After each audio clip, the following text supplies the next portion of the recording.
Hi, ಎಲ್ರಿಗೂ ನಮಸ್ಕಾರ. ನಮ್ಮ ಅಡಿಗೆ ಸ್ಟೋರೀಸ್ಗೆ ಸ್ವಾಗತ. ನಾನು ಇವತ್ತು ಸಿಂಪಲಾಗಿ ಆರೋಗ್ಯಕರವಾಗಿರುವ ಕುಚ್ಚಲಕ್ಕಿ ಅನ್ನವನ್ನು ಮಡಿಕೆಯಲ್ಲಿ ಮಾಡುವ ಹಾಗೆ ಕುಕ್ಕರ್ನಲ್ಲಿ ಹೇಗೆ ಮಾಡೋದು ಅಂತ ತೋರಿಸ್ತಾ ಇದ್ದೀನಿ. ಇಲ್ಲಿ ನಾನು 2 ಲೋಟ ಅಕ್ಕಿಯನ್ನು ತಗೊಂಡಿದ್ದೀನಿ. ಸ್ವಲ್ಪ ನೀರು ಹಾಕ್ಕೊಂಡು 2 ಗಂಟೆ ಕಾಲ ನೆನೆಸಿಟ್ಟುಕೊಳ್ಳಿ.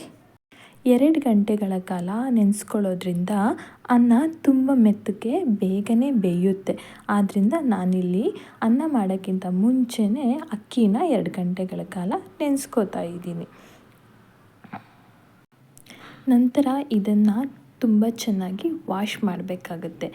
ಈ ವಿಡಿಯೋದಲ್ಲಿ ನಾನಿವಾಗ ಹೇಗೆ ವಾಶ್ ಮಾಡ್ತಾ ಇದ್ದೀನಿ ನೋಡಿ, ಹಾಗೆ ತುಂಬ ಚೆನ್ನಾಗಿ ವಾಶ್ ಮಾಡ್ಕೋಬೇಕು. ನಾನಿಲ್ಲಿ 3 ಬಾರಿ ವಾಶ್ ಮಾಡಿಕೊಂಡು ಇನ್ನೊಂದು ಪಾತ್ರಕ್ಕೆ ಹಾಕೋತಾ ಇದ್ದೀನಿ.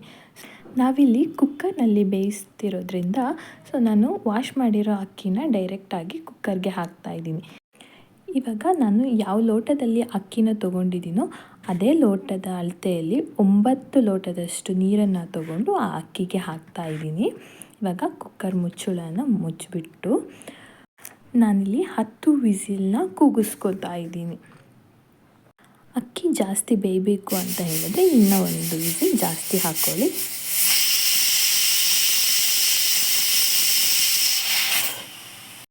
ವಿಸಿಲ್ ಕೂಗಿಸ್ಕೊಂಡಿರೋ ನಂತರ ಬಿಸಿ ತಣ್ಣಗಾಗಲು ಬಿಡಿ.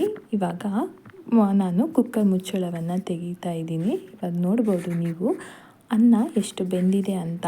ಇಷ್ಟು ಬೆಂದಿರೋದು ನಿಮಗೆ ಸಾಕಾಗಿದ್ರೆ ನೀವು ಸ್ವಲ್ಪ ಗಟ್ಟಿ ಅನ್ನನೇ ತಿಂತಿದ್ದೀರಾ ಅಂತ ಹೇಳಿದ್ರೆ ಸಾಕು. ಇದನ್ನೇ ಗಂಜಿಯ ಥರ ನೀವು ಉಪಯೋಗಿಸ್ಕೋಬೋದು. ಇದಕ್ಕೆ ಉಪ್ಪಿನಕಾಯಿ ಅಥವಾ ಚಟ್ನಿ ಉಪಯೋಗಿಸ್ಕೊಂಡು ತುಪ್ಪ ಹಾಕ್ಕೊಂಡು ನೀವು ಗಂಜಿನ ತಿನ್ಬೋದು. ಇಲ್ಲ ಇನ್ನೂ ಸ್ವಲ್ಪ ಬೇಯಬೇಕು ಅಂತ ಹೇಳಿದ್ರೆ ಇಲ್ಲಿ ನಾನು ನೀರು ಹಾಕ್ಕೊತಾ ಇದ್ದೀನಿ. ನಮ್ಮ ಮನೇಲಿ ಸ್ವಲ್ಪ ಜಾಸ್ತಿನೇ ಬೆಂದಿರೋ ಅನ್ನನ ಉಪಯೋಗಿಸ್ತೀವಿ. ಹಾಗಾಗಿ ನಾನು ಸ್ವಲ್ಪ ನೀರು ಹಾಕ್ಕೊಂಡು ಕುದಿಸ್ಕೊತಾ ಇದ್ದೀನಿ. ಅದು ಒಂದು ಕುದಿ ಬರೋ ತನಕ ನಾನು ಕುದಿಸ್ಕೊತಾ ಇದ್ದೀನಿ.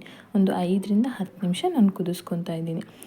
ನೀವು ಕೂಡ ಜಾಸ್ತಿ ಬೆಂದಿರೋ ಅನ್ನನ ಉಪಯೋಗಿಸ್ತೀರಾ ಅಂತ ಹೇಳಿದ್ರೆ ಸ್ವಲ್ಪ ನೀರು ಹಾಕ್ಕೊಂಡು ಒಂದು 5ರಿಂದ 10 ನಿಮಿಷ ಕುದಿಸ್ಕೊಳ್ಳಿ.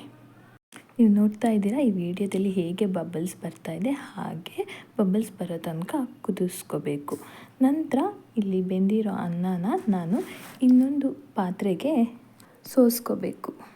ನಾನಿವಾಗ ಇದರಲ್ಲಿರೋ ಅನ್ನನ ಮಾತ್ರ ತೆಗೆದುಬಿಟ್ಟು ಇನ್ನೊಂದು ಪಾತ್ರಕ್ಕೆ ಹಾಕೋತಾ ಇದ್ದೀನಿ.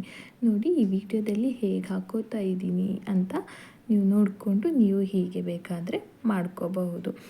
ಹೀಗೆ ಮಾಡ್ಕೊಳ್ಳೋದ್ರಿಂದ ಅನ್ನ ತುಂಬ ಮೃದುವಾಗಿ ಬಿಡಿ ಬಿಡಿಯಾಗಿ ಇರುತ್ತೆ.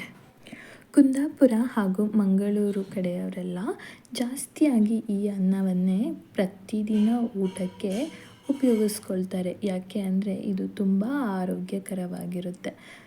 ಇದು ಶುಗರ್ ಪೇಷಂಟ್ಗೆ ತುಂಬ ಒಳ್ಳೆಯದು. ಹಾಗೆ ಫೈಬರ್ ಕಂಟೆಂಟ್ ಜಾಸ್ತಿ ಇರೋದ್ರಿಂದ ಇದನ್ನು ಉಪಯೋಗಿಸೋದ್ರಿಂದ ನಿಮಗೆ ಡೈಜೆಷನ್ ಪ್ರಾಬ್ಲಮ್ ಏನೂ ಬರೋದಿಲ್ಲ. ಇವಾಗ ನಾನು ಈ ಅನ್ನನ ಒಂದು ಪ್ಲೇಟ್ಗೆ ಸರ್ವ್ ಮಾಡ್ಕೊತಾ ಇದ್ದೀನಿ.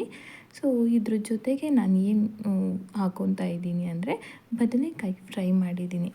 ಈ ಬದನೆಕಾಯಿ ಫ್ರೈ ಜೊತೆ ಈ ಕುಚ್ಚಲಕ್ಕಿ ಅನ್ನ, ಬದನೆಕಾಯಿ ಸಾಂಬಾರು ಮತ್ತು ಉಪ್ಪಿನಕಾಯಿ ಹಾಕ್ಕೊಂಡು ತಿಂತಾ ಇದ್ದರೆ ತುಂಬ ರುಚಿಯಾಗಿರುತ್ತೆ.